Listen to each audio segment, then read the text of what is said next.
Hello, everyone, and welcome back to English in Fluency. I am so happy to see you here again. I am your host, Alex, and today we have a really important lesson that I think is going to change the way you listen to English. You know, sometimes when you are listening to someone speak, maybe you are watching a movie or talking to a friend, and you think you understand everything they are saying, the words are clear, but then suddenly you feel lost. You miss the point because the speaker did something tricky. They changed their mind, or they compared two things, or they said the opposite of what you expected. And if you missed that one tiny signal word, you understood the sentence completely backwards. So, today, we are going to fix that.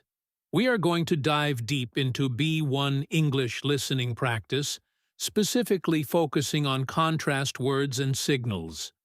These are the words that tell you, hey, wait a minute, I am about to say something different. Or, actually, the opposite is true. We are going to learn how to follow opposite ideas clearly, so you never get tricked again. Let's start with a very common situation, because I want you to imagine this. You are talking to a friend. Let's call him Liam. Liam is telling you about a new restaurant he went to last night. He says, the food was delicious, and the service was fast. You are thinking, okay, great place. I want to go. But then Liam adds one small word. He says, the food was delicious, and the service was fast, but the music was too loud. Do you see what happened there? That little word, but, changed everything. Before but, the restaurant sounded perfect. After but, we have a problem. The music was too loud. In English, when we hear the word but, we know that the speaker is switching from a positive idea to a negative one, or maybe from a negative idea to a positive one. It is a signal. It is like a red flag that says, pay attention, the direction is changing. Now, let's try to listen to a short conversation between two people, and I want you to listen for that change. We have two characters, Sarah and Mike. Sarah is asking Mike about his weekend. Listen carefully to how Mike uses contrast words to explain his weekend. Sarah says, hey Mike, did you enjoy your camping trip this weekend? Mike replies, well, I love being outside, and the weather was beautiful, but I forgot to bring a tent, so I slept in the car. Okay, let's break that down. Mike starts with the good stuff. He loves being outside. The weather was beautiful. If he stopped there, we would think he had a perfect weekend. But then he hits us with the but. I forgot to bring a tent. That is the contrast. The experience of being outside was good, but the specific detail of forgetting the tent was bad. This helps us understand the true feeling of the story. It wasn't a perfect trip.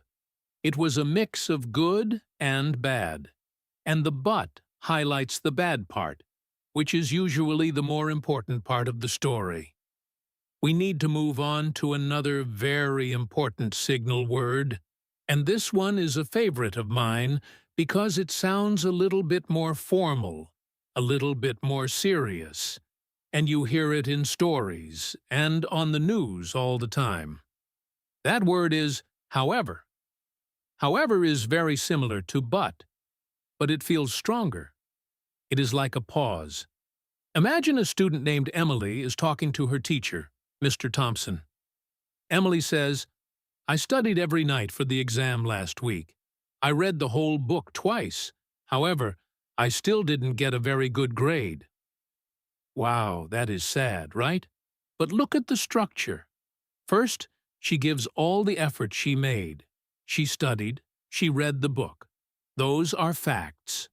Then she uses however to show that the result was the opposite of what we expect. Usually, if you study hard, you get a good grade. In this case, she studied hard, however, the grade was bad. The word however tells us that the second sentence contradicts the first one. It is a surprise.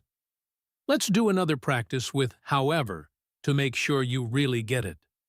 Picture two colleagues, David and Jessica, talking about a project at work.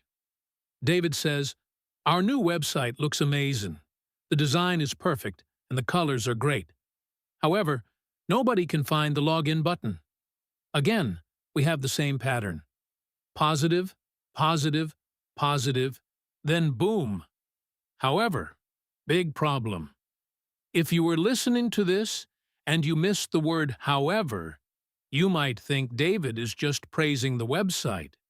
You might think the project is finished.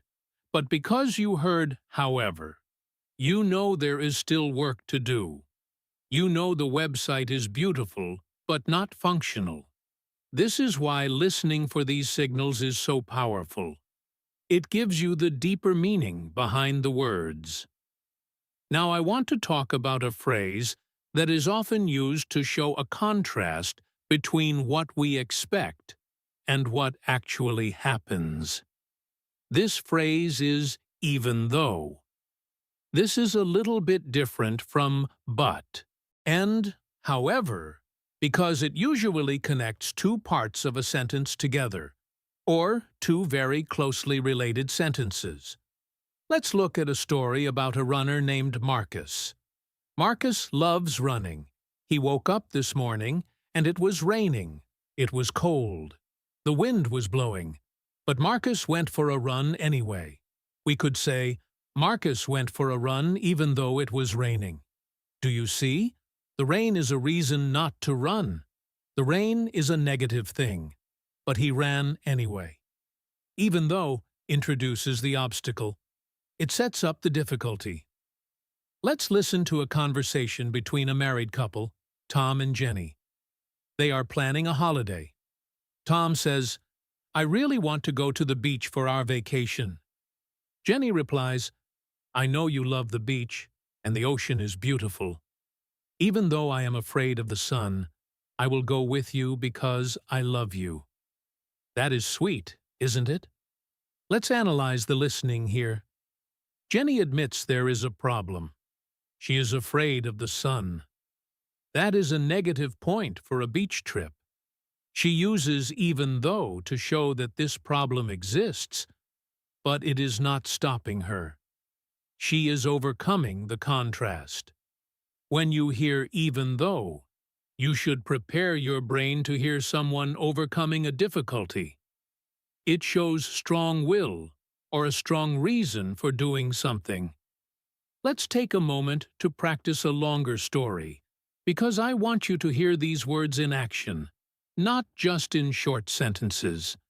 This story is about a young woman named Sophie, who is trying to learn how to play the guitar. Sophie has always loved music. She loves listening to rock bands and pop stars. She decided to buy a guitar last month. She was very excited. She went to the music store and bought a beautiful red guitar. She brought it home and sat down to play. She thought she would be able to play a song immediately. However, her fingers started to hurt. The strings were sharp and painful. She tried to press them down, but it was too hard. She felt frustrated. She wanted to quit. She thought, "I am not talented enough." But she did not stop. She practiced every day for 10 minutes. Even though her fingers hurt, she kept playing. After 1 month, she could play one full song. It was a simple song, but she was proud. Now, she plays for hours. Her fingers don't hurt anymore. She realized that learning an instrument is difficult, but it is worth it. Okay, did you catch all the contrast signals in that story? Let's go back.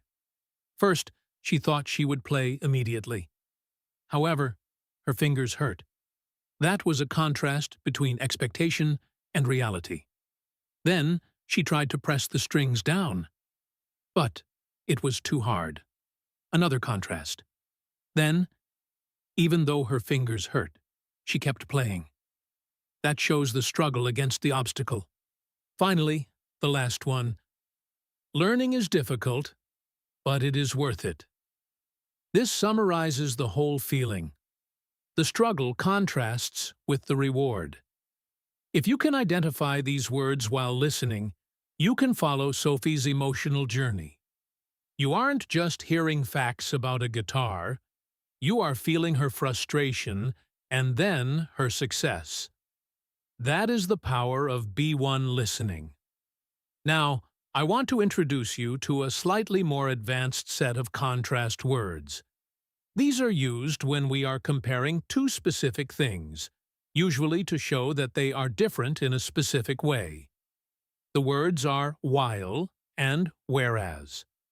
These are great for describing differences between people, places, or habits. Let's imagine two brothers, Ben and Chris. Ben is very messy. He leaves his clothes on the floor. He never washes his dishes. Chris, on the other hand, is incredibly tidy. He cleans his room every morning. He organizes his books by color. We could say, Ben is very messy, whereas Chris is incredibly tidy.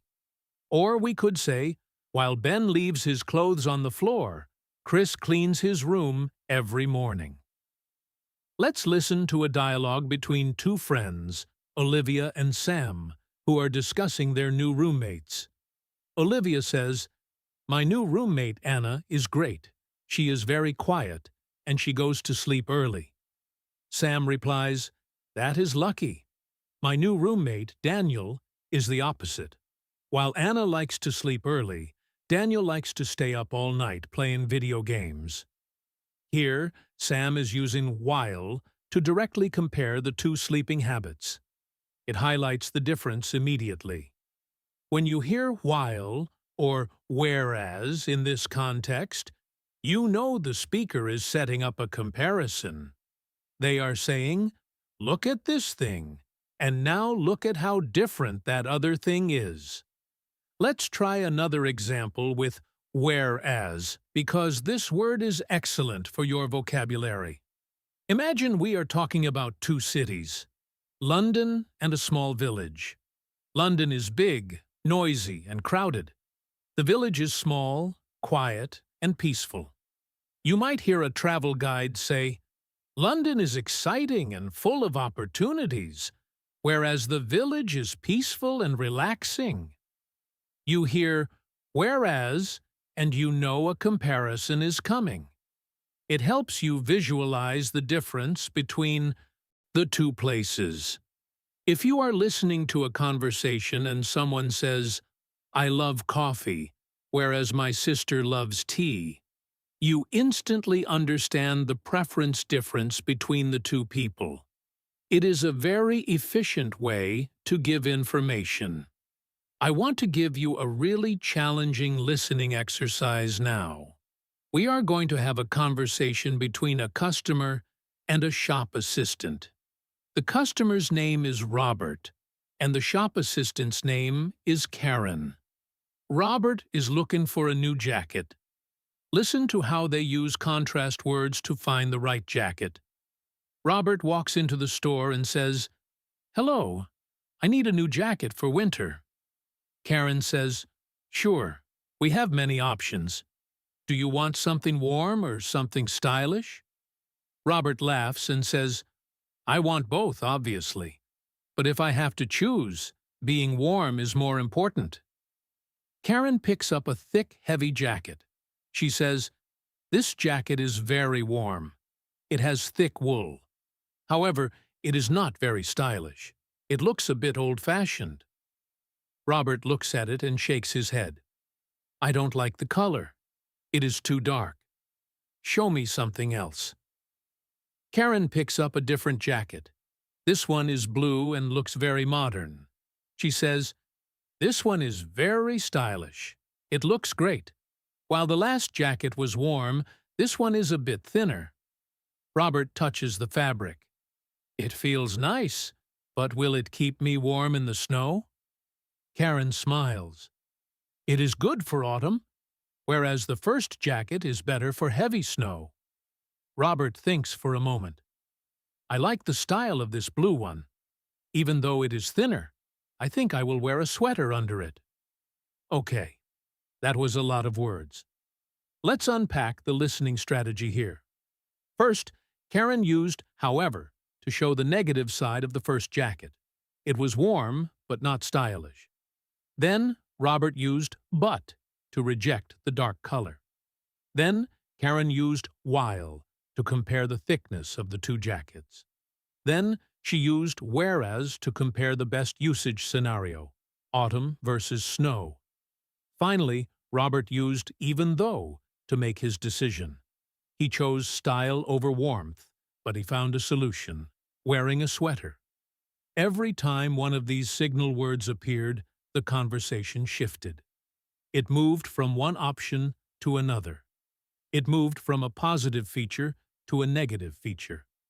If you are training your ears to hear however, while, whereas, but, and even though, you will never get lost in a conversation like this. You will know exactly what the pros and cons of every jacket are.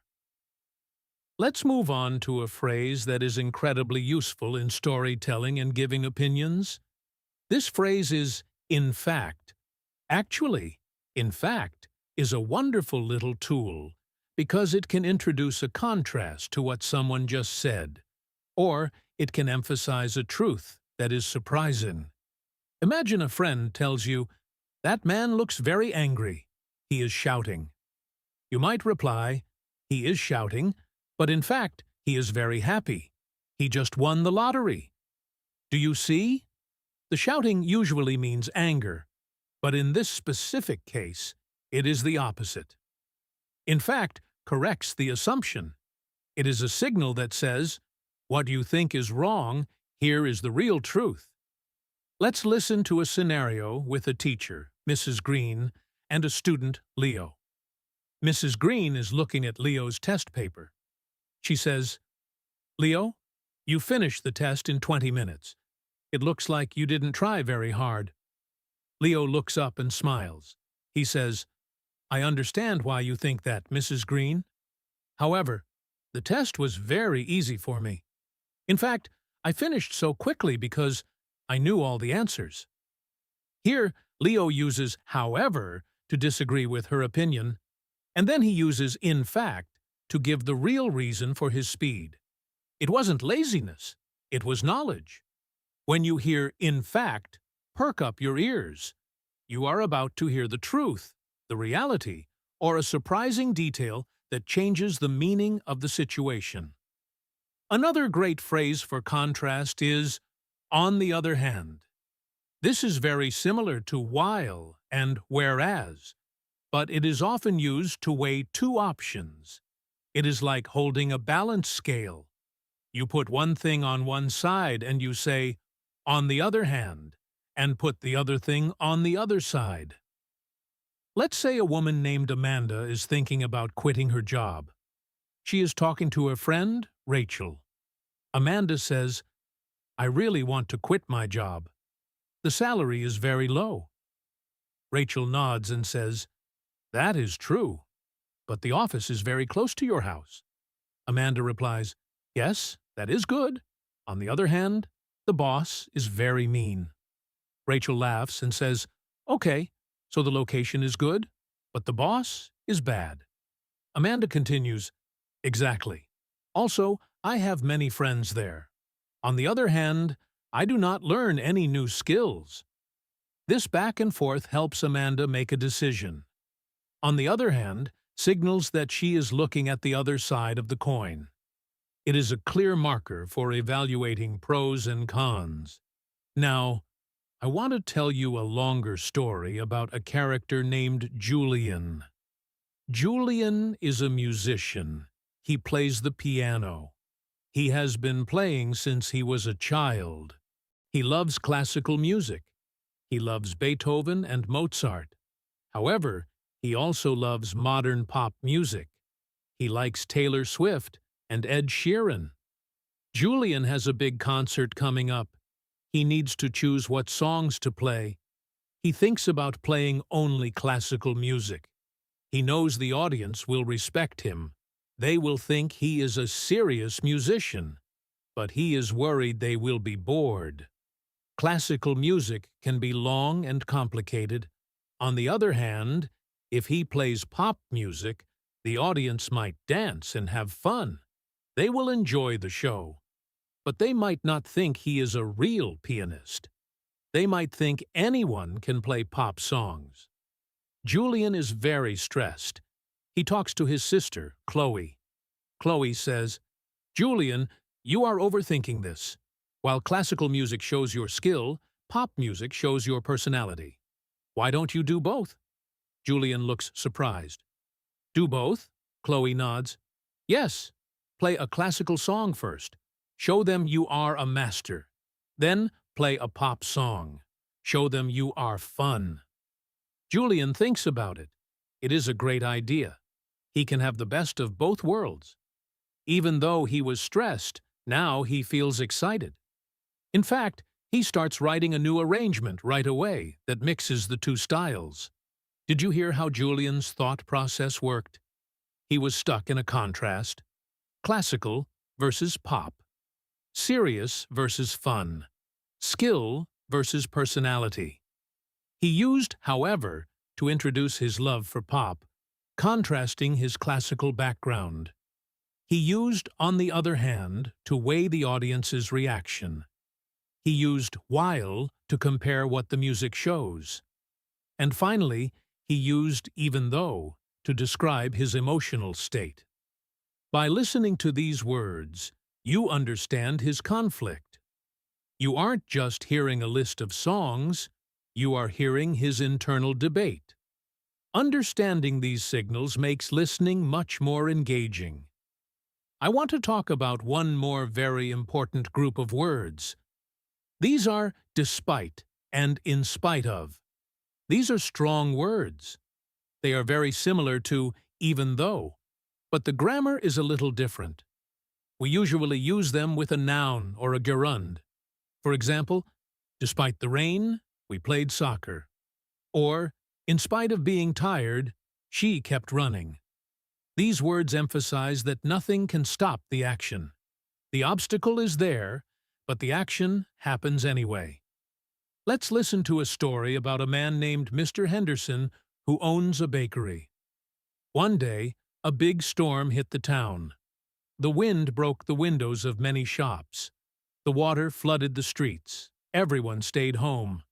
All the other shops in the street closed. However, Mr. Henderson opened his bakery. He wanted to bake bread for his neighbors. Despite the storm, he turned on his ovens. In spite of the flooding, he managed to get to the shop. The smell of fresh bread filled the street. People came out of their houses. They were wet and cold, but they bought the warm bread. Mr. Henderson became a hero that day. Not because he saved the world, but because he provided comfort. In that story, despite and in spite of highlighted the difficulty of the situation. They made Mr. Henderson's actions seem more heroic. If we just said, "There was a storm," "He baked bread," it is a nice story. But when we say, "Despite the storm, he baked bread," it becomes a story about determination. It shows a contrast between the chaos outside and the warmth inside the bakery. Listening for these words helps you understand the character's motivation. It tells you that the person is determined or brave. Let's do a final complex listening practice. We are going to listen to a job interview. This is a very common situation where contrast words are used.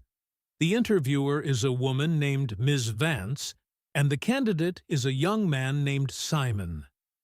Listen to how they negotiate and discuss Simon's experience. Ms. Vance starts by looking at Simon's resume. She says, "Good morning, Simon. I see you studied history at university. That is very interesting." Simon smiles and says, "Thank you. Yes, I loved history. However, I realized that I wanted a career in business, so I took some extra courses in marketing. Ms. Vance nods. That is good to hear. We need someone with marketing skills. While your degree is in history, your experience in the college marketing club is relevant. Simon continues. Exactly. I organized events for the club. It was hard work. On the other hand, it taught me how to manage a budget. Ms. Vance asks, I see here that you worked at a coffee shop last summer. How does that help with this job? Simon replies, well, making coffee is not the same as marketing, but working with customers is. I learned how to talk to people. Even though it was a busy environment, I always stayed calm. Ms. Vance looks impressed. That is a valuable skill. However, this job can be very stressful. There are tight deadlines. Simon leans forward. I understand. In fact, I work best under pressure. I like the challenge.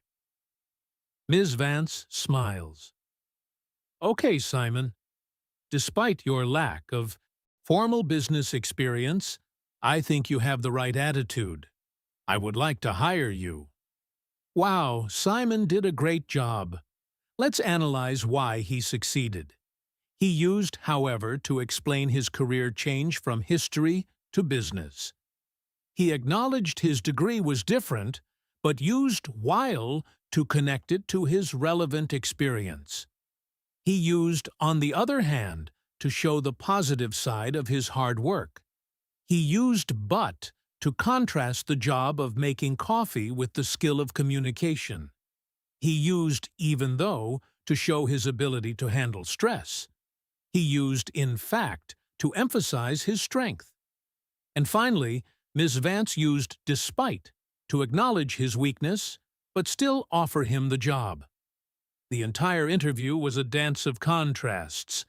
Simon constantly turned potential negatives into positives by using these signal words. If you are in a job interview or just having a serious conversation, using these words makes you sound fluent and smart. We are going to continue our journey into mastering contrast words because there is still so much to cover. I know we have looked at the big ones like but and however, but English has many more ways to signal a change in direction, and if you want to sound like a fluent speaker, you need to understand these nuances. So, let's dive right back in with a word that is short, simple, but carries a lot of power. This word is yet. Now, you might know yet as something we use in questions like, have you finished yet? But when we use it as a contrast word in the middle of a sentence, it acts very much like but. However, yet feels a little bit more surprising. It feels a little bit stronger. It implies that the second thing happening is really unexpected. Let's look at an example. Imagine a man named Simon. Simon is not a rich man. He lives in a small apartment. He drives an old car. He wears simple clothes. Yet, he is one of the happiest people you will ever meet. Do you see the contrast there? Usually, people think money brings happiness, or at least comfort. Simon has no money, yet he is happy. The word yet emphasizes that surprise. If I said, he has no money, but he is happy, it sounds like a normal fact. If I say, he has no money, yet he is happy, it sounds like I am amazed by him. It sounds like I am telling you a secret about human nature. Let's try a listening practice with yet. Picture two friends, Rachel and Tom, who are watching a basketball game. The score is very low. The players are missing every shot. Rachel says, "This team is terrible. They can't score a single point." Tom nods and says, "I know. They are missing every easy shot. Yet, they are still winning the game." Rachel is confused. How can they be winning if they are terrible? Tom laughs, because the other team is even worse. So here, Tom uses yet to show the contrast between the team's bad performance and their winning status. It is a puzzle. They should be losing, but they are winning. Yet highlights that contradiction perfectly. Now, let's move on to a very different kind of signal. This isn't exactly a contrast word, but it is a contrast action. The phrase is instead of. This is crucial for listening because it tells you that Plan A did not happen, and Plan B happened. It is about substitution. When you hear instead of, your brain should immediately delete the first image and replace it with the second one. Let's imagine a woman named Julie. It is Saturday morning. Julie usually goes to the gym on Saturday mornings. She puts on her gym clothes. She packs her bag. She walks outside. But then she sees the sun shining. She feels the warm breeze. She decides she does not want to be inside a sweaty gym. She wants to be outside. So she goes for a walk in the park instead of going to the gym. Listen to how that sounds in a conversation. Julie calls her friend, Mark. Mark asks, "Are you at the gym?" Julie replies, "No, I decided to go for a long walk in the park instead." Mark says, "Oh, nice. So you are getting fresh air instead of lifting heavy weights." Julie says, "Exactly. I am enjoying nature instead of watching the TV screens at the gym." Can you see how every time Mark and Julie speak, they are swapping one idea for another? Instead of is the tool that swaps them. If you are listening to instructions, this is vital. If your boss says, "Don't email the client, call them instead," and you only hear "email the client," you are in trouble. You missed the instead of. Let's try a more complex story with instead of. This is about a chef named Marco. Marco owns an Italian restaurant. He is famous for his pizza. One night, he runs out of tomato sauce. He has a table of customers waiting for pizza. He panics. He looks in the fridge. He sees a jar of white pesto sauce. He thinks for a moment. He decides to make a white pizza with the pesto instead of the red tomato sauce. He adds chicken and spinach. He bakes it. He brings it to the table. The customers taste it. They love it. They ask for the recipe. Marco realizes that running out of sauce was a blessing. He created a new dish, the chicken pesto pizza, which becomes the most popular item on the menu, all because he used pesto instead of tomato sauce. In that story, the turning point was the substitution. If you missed instead of, you might think Marco just made a normal pizza. But instead of tells you he made a creative change.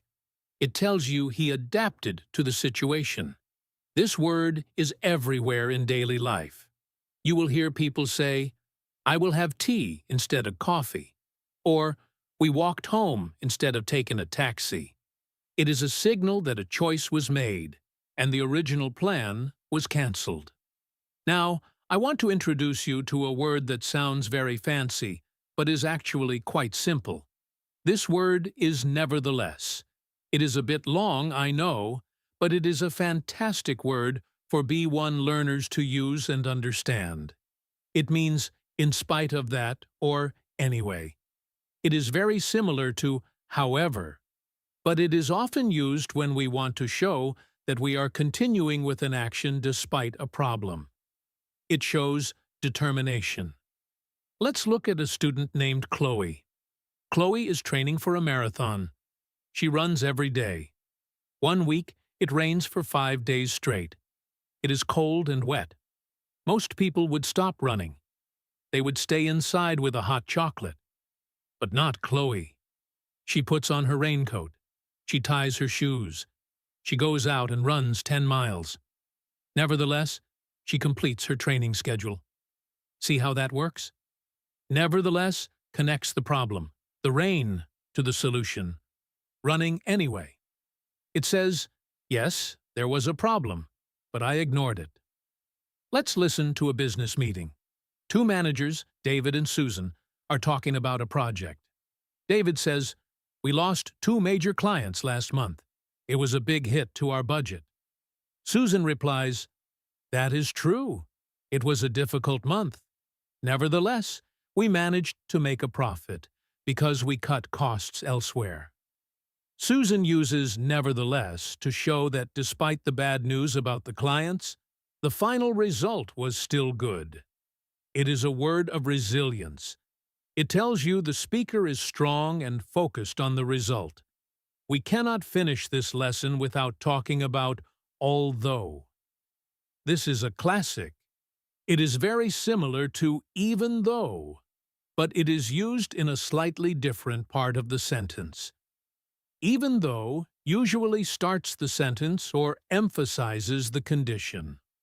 Although is often used to start a sentence to give background information before the main point. For example, although it was raining, we went to the beach. The rain is the background. Going to the beach is the main point. If we flip it, we say, we went to the beach, although it was raining.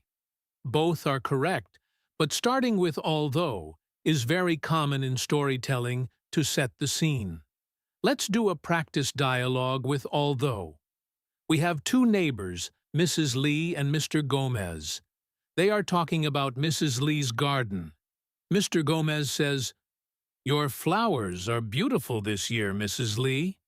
They are so big and colorful."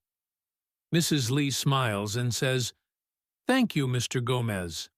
Although I didn't have much time to work in the garden this summer, the rain helped them grow." Mr. Gomez nods. "That is lucky. Although my garden got plenty of rain too, my flowers died because I forgot to water them during the hot days." Here, both speakers use although to explain a contrast between the result and the expectation. Mrs. Lee had no time, but the flowers grew. Mr. Gomez had rain, but the flowers died. Although sets up the context perfectly for the listener. Let's take a moment to combine all these words into a very realistic, everyday conversation. This happens in a coffee shop. A young woman named Sarah is meeting her brother, Mike. Sarah looks very tired. She has dark circles under her eyes. She orders a large coffee. Mike looks at her and asks, "Rough night?" Sarah sighs. "You have no idea. I studied until 3 a.m. However, I don't think I passed the test." Mike is surprised. "You studied that long? Yet you still feel unprepared?" Sarah nods. "Yes. Although I read every chapter, the questions were impossible. They were about topics we never discussed in class." Mike takes a sip of his coffee. "That is frustrating. Nevertheless, you should be proud of your effort. You did your best." Sarah shrugs. "I guess. Instead of studying so hard, maybe I should have just slept more. I am so tired today." Mike laughs. "Well, instead of complaining, let's get you a muffin. Sugar helps." Okay, let's count the signals in that chat. We had however, yet, although, nevertheless, and instead of. That is 5 different contrast signals in one short conversation. This is how native speakers talk. They don't just say but every time. They mix these words to express exactly how they feel. Yet showed surprise at her failing despite studying. Nevertheless, showed Mike trying to be supportive and encouraging. Instead of, showed Sarah regretting her choice to study instead of sleep. If you can hear these distinctions, you understand the emotion. You know Mike is being nice and Sarah is regretful. That is the difference between just hearing words and actually understanding people. Now, I want to give you a longer, more detailed story that uses everything we have talked about today, plus the words from the first part of our lesson. This is a story about a musician named Leo. and his band. Leo plays the guitar. He has a band called the Midnight Cats. They have been practicing for 6 months. They have a big gig tonight. It is their first show at a famous club in the city. Leo is nervous. He checks his guitar strings. He tunes his drums. He checks the microphone. Everything has to be perfect. However, when they arrive at the club, there is a problem. The manager of the club tells them, "The electricity went out in the neighborhood. We have no power for the lights or the amplifiers." The band is devastated. They cannot play without electricity. An electric guitar needs an amp to be heard. The drummer can play without power, but the guitar and bass cannot. Leo looks at his bandmates. He sees sadness on their faces. The singer, Nina, puts her head in her hands. "This is a disaster," she says. "We practiced so hard." Leo thinks for a moment. He looks around the dark club. He sees candles on the tables. He has an idea. "We can still play," Leo says. "We will play an acoustic set." Nina looks up. "Acoustic? But we are a rock band. We are loud and fast." Leo smiles. "I know, but tonight we will be quiet and slow. While we usually play electric rock, tonight we will play acoustic blues. Instead of using amplifiers, we will just sit on the edge of the stage and play into the room." The band is unsure. Yet, they trust Leo. They agree to try. The audience arrives. They are confused by the darkness. They sit at tables with candles. The club is intimate and quiet.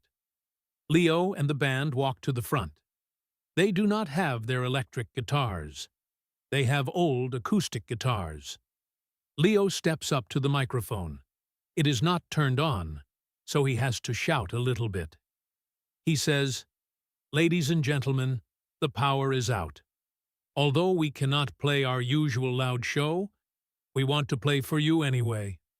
We hope you like our acoustic songs." The audience claps. They are excited to see something unique. The band starts to play. It is beautiful. The music is soft and soulful. Leo sings with more emotion than ever before. The lack of electricity makes the show feel special. In fact, the silence between the songs is magical. You can hear the rain falling outside the window. The audience listens carefully. They are not dancing. They are listening. At the end of the night, everyone stands up and cheers. They cheer louder than they would have for a normal rock concert. The manager of the club comes over. He is amazed. He says, "That was incredible. Despite the power failure, you saved the night." Leo is happy. He realizes that sometimes, when things go wrong, you can create something new and even better.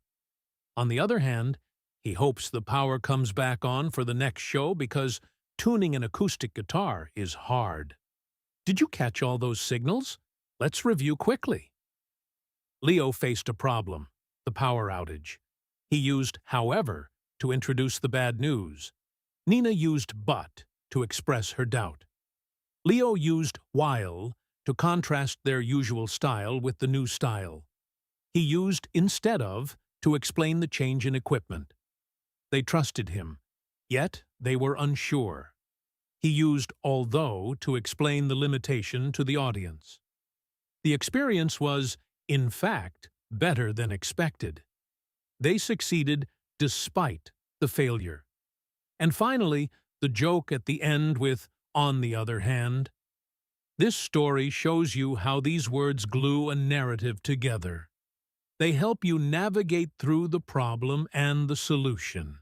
I want to talk about one more sneaky little contrast signal before we wrap up. This one is very common in spoken English, especially at the end of a sentence. It is the word "though." We already talked about although, but though at the end of a sentence is very casual.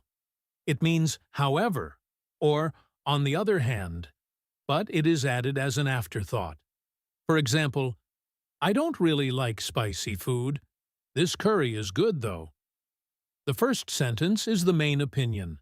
I don't like spicy food. The second sentence, ending with though, is the contrast or the exception. It softens the first statement. It makes you sound less extreme. Let's listen to two friends, Amy and Ben, talking about a movie. Amy says, "The movie was 3 hours long. It was really boring."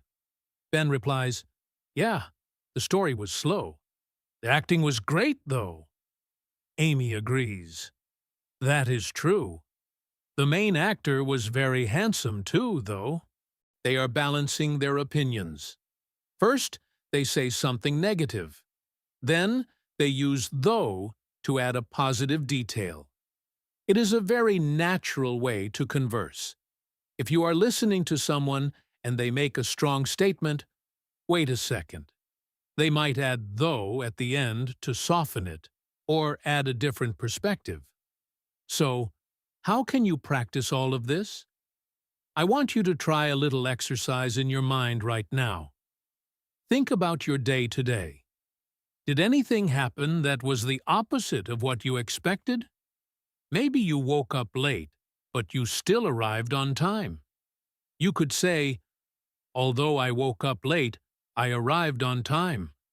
Or maybe you thought a task would be hard, but it was easy. The task seemed difficult. However, it was actually quite simple. Maybe you wanted to eat a salad, but you ate a burger. I ate a burger instead of a salad. Try to frame your daily experiences using these contrast words. It trains your brain to think in English patterns. Another great way to practice is to listen to interviews. When a person is being interviewed, they often use contrast words to explain their past or their opinions.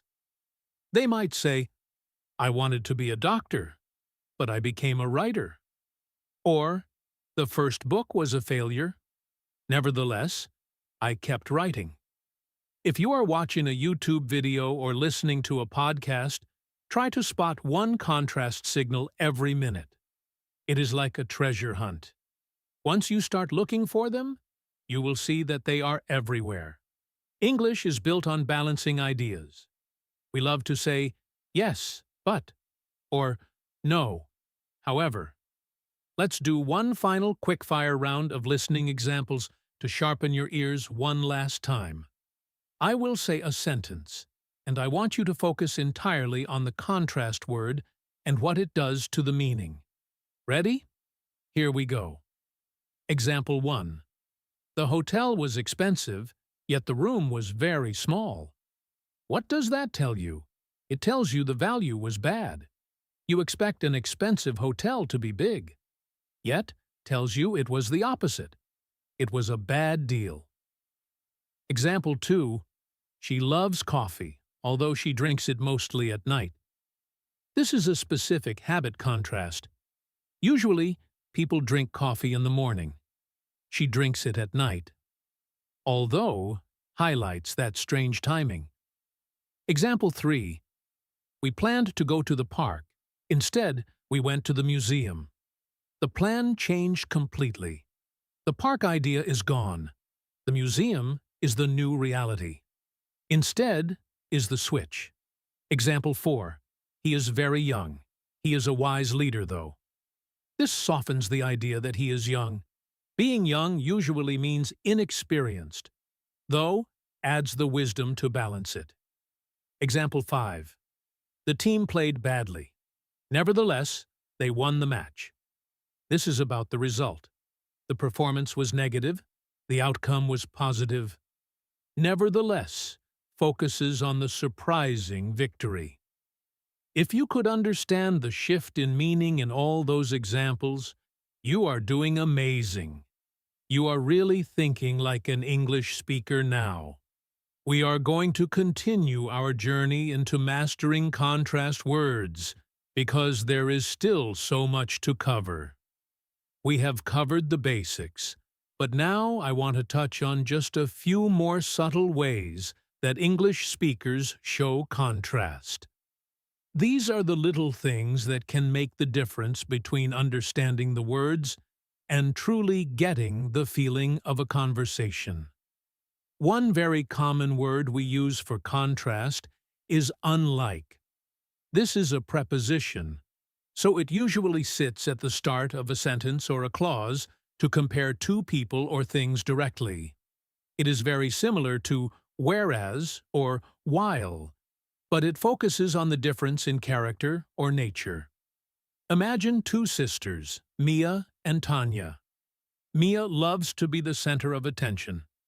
She sings at parties, she tells jokes, and she wears bright colors. Tanya, on the other hand, is very shy. We could say, unlike her sister Mia, Tanya prefers to stay in the background. When you hear unlike, get ready for a comparison that highlights how different two subjects are. It paints a picture of opposites, side by side. Let's listen to a quick conversation to hear this in action. Two colleagues, John and Lisa, are talking about their bosses. John says, "My boss is very relaxed. He lets me choose my own hours." Lisa sighs and replies, "You are lucky. Unlike your boss, my boss checks my emails every 10 minutes. He is very strict." Here, Lisa uses unlike to show that her experience is the direct opposite of John's. It is a quick, efficient way to show that she is jealous, or that she has a harder time. It sets up a clear them versus us, or him versus her dynamic. Another subtle but powerful signal is the word actually. I know we mentioned in fact earlier, and actually is very similar, but it is used more often in casual speech to correct someone gently, or to introduce a surprising truth. It is a soft contrast. For example, if I say, "I thought you didn't like sushi," and you reply, "Actually, I love it. I just didn't want to eat lunch today," you are corrected my assumption. You are contrasting what I thought with the reality. Let's put this in a scenario. A friend named Kevin sees another friend, Sam, reading a book. Kevin says, "I didn't know you liked horror stories." Sam looks up and says, "Actually, this isn't a horror story. It is a mystery. Although it looks scary, it is just a detective novel." Sam uses actually to fix Kevin's mistake without being rude. It is a very polite way to say, "You are wrong, but it's okay." Now, I want to warn you about a very common mistake that learners make when they are using these words. It is a mistake that happens when we combine although with but. In many languages, it is perfectly normal to say both words in the same sentence to make the contrast stronger. In English, however, we do not do that. We choose one. It is like having two drivers in one car. They will crash. You cannot say, "Although it was raining, but I went out." You must say, "Although it was raining, I went out," or "It was raining, but I went out." If you use both, it sounds repetitive and incorrect to a native speaker. So, as you listen to English today, notice that when a speaker starts a sentence with although or even though, they never follow it with but in the same sentence. They just move straight to the main verb. Keep that rule in your pocket. Are you ready for the grand finale? I have written a long, detailed story that brings together everything we have discussed in this entire series. This story involves characters facing a difficult situation, where they have to weigh their options, change their plans, and overcome obstacles. I want you to listen closely. See how many contrast signals you can catch. There are a lot of them in here. Try to hear the buts, the howevers, the althoughs, the yets, and all the others. Here we go. This is the story of an old man named Arthur and a young woman named Chloe. Arthur is a retired carpenter who lives in a small, quiet village by the sea. He loves the old ways. He builds wooden boats by hand using traditional tools. He uses hand saws, chisels, and hammers. Chloe is a young engineer who just moved to the village. She loves technology. She uses drones, 3D printers, and laser cutters. One day, a big storm hits the village. The waves crash against the harbor. The old stone pier, which has stood for 100 years, begins to crack. The village council holds an emergency meeting. They need to fix the pier before the next storm, or the village will be flooded. Arthur stands up at the meeting. He says, "We must fix the pier with stone and wood, just like our ancestors did. It lasted 100 years. It is strong." Chloe stands up too. She shakes her head. She says, "Respectfully, Arthur, the stone pier broke. We need to use modern concrete and steel supports. It will be faster and stronger." The village is divided. Half the people agree with Arthur. They trust tradition. The other half agree with Chloe. They want modern safety. The argument goes on for hours. While wood looks beautiful, Chloe argues, it cannot hold back the ocean like concrete can. Arthur replies, "Concrete is ugly and cold. Nevertheless, it is strong. But I believe we can make the wood work if we add more beams." The council decides to give them 1 week to work together and come up with a plan. Arthur is not happy. He does not want to work with a machine lover. Chloe is impatient. She thinks Arthur is too slow.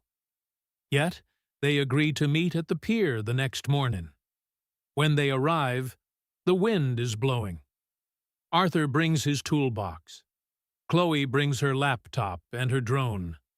She flies the drone over the broken pier to take pictures. She sees something under the water. "Arthur, look at this screen," she says. "There is a huge hole in the foundation. The wood didn't break because of the storm. It broke because of the rot." Arthur is surprised. "I didn't know," he admits. "I can't see underwater." Arthur realizes that his eyes are not enough. Although he has experience, he needs technology to see the whole picture. Chloe realizes that the drone is just a tool. It can see the hole, but it cannot fix it. She needs Arthur's knowledge of how to fit wood into stone to make a seal. "In fact," Chloe says, "we need both. We need your wood to protect the concrete, and we need concrete to hold the wood." They spend the next 3 days working side by side. It is not easy. Arthur wants to do everything by hand. Chloe wants to use a power drill. They argue. "You are going too fast," Arthur yells. "You are going too slow," Chloe yells back. However, they start to learn from each other. Arthur shows Chloe how to choose the right grain of wood so it doesn't split. Chloe shows Arthur how to use a laser level to make sure the beams are perfectly straight. Despite their differences, they begin to respect each other. On the 4th day, the new foundation is ready. It is a mix of old oak wood and modern concrete. It looks strange, but it feels solid. The next storm arrives a week later. It is even bigger than the first one. The whole village watches the pier. The waves hit the new structure. The wood bends slightly, absorbing the shock, while the concrete holds firm against the force. The pier does not break. Not a single crack appears. The village cheers. Arthur and Chloe stand together, watching the ocean. Arthur smiles and pats Chloe on the shoulder. "I was wrong about you," he says. "Technology is not the enemy." Chloe laughs. "And I was wrong about you. Tradition is not obsolete. On the other hand, we make a pretty good team." After the storm, the village holds a party. They thank Arthur and Chloe. The mayor gives a speech. He says, "We thought we had to choose between the past and the future. Instead, we chose both. Although we are a small village, we are strong because we combine the wisdom of the old with the tools of the new." Arthur raises a glass of apple juice. Chloe raises a glass of water. They toast to the pier and to their unlikely friendship. Yet, as the night goes on, Arthur whispers to Chloe, "Don't think this means I will buy a computer." Chloe laughs. "And don't think this means I will start chopping trees with an axe." What a journey that was! Let's just quickly reflect on how many signals we used to tell that story. We had respectfully, which introduced a polite disagreement. We had while to compare beauty and strength. We had nevertheless to show Arthur admitting the strength of concrete. We had yet to show their reluctance to work together.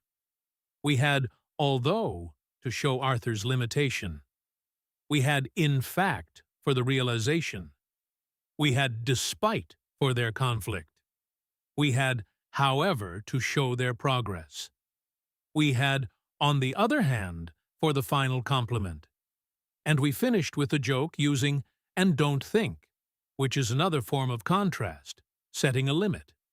This story shows that English is not just about grammar rules. It is about navigating relationships and solving problems. Every time you use a contrast word, you are showing that you can see two sides of a situation. You are showing that you are a critical thinker. So, as we finish this massive lesson on English in Fluency, I want to leave you with a final thought. Listening is an active sport. You cannot just passively let the words wash over you. You have to hunt for the meaning. You have to listen for the turns. When you hear a contrast word, your brain should light up. It should say, "Okay, pay attention. Something important is happening." This is how you move from understanding basic English to understanding real, human, complex English. I really hope you enjoyed this complete series on contrast words.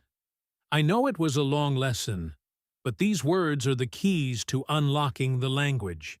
If you missed any part of the story, go back and listen again. Put them all together, and you will see a massive improvement in your listening skills. Before I go, I have a small favor to ask. If this lesson helped you, please subscribe to the channel and hit the like button. It really helps us continue making these free lessons for you. Also, leave a comment below.